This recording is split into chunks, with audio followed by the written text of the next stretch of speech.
ছাত্র উপদেষ্টা হয়ে আমরা ওয়েস্টার্নের জোর দিয়ে যাব, হাঁস খাবো, এগুলো কখনোই করবো না।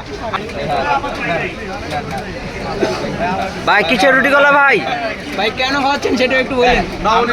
নবনির্বাচিত বিভিন্ন মহানগরের নেতৃবৃন্দ তারা মিষ্টির পরিবর্তে আজকে এই রুটি কলার তারা আয়োজন করেছে এবং তারা যে টাকাটা এখানে সেভ করবে তারা গরিব দুঃখীদের মাঝে এটা বিতরণ করে দিবে।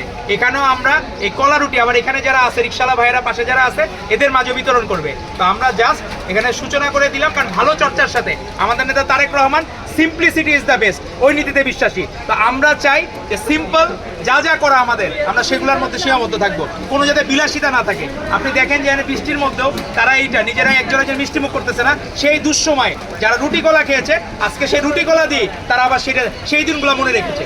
তো এই জন্য তাদের প্রতি কৃতজ্ঞতা এবং আশা করব যে তারা এই ধারাবাহিকতা অব্যাহত রাখবে।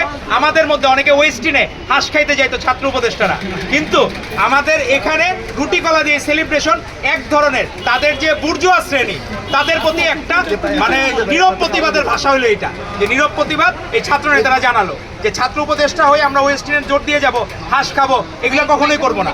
আমরা নিজেরা চাবো যে এই রুটি কলার মধ্যে আমাদের নেতা তারেক রহমান যা শিখিয়েছেন, আমাদের শহীদ রাষ্ট্রপতি জিয়া রহমান বীরুত্তম কখনো 2টার বেশি তরকারি দিয়ে উনি কোনো খাবার খাইতেন না। তো তারই ধারাবাহিকতায় আজকে এই রুটি কলা যে আমাদের একটা সিম্পল যে উদযাপনের, এটা একটা সেলিব্রেশনের মাধ্যম, আর কিছুই না। তো তারা যারা নির্বাচিত হয়েছেন তাদেরকে ধন্যবাদ জানাবো।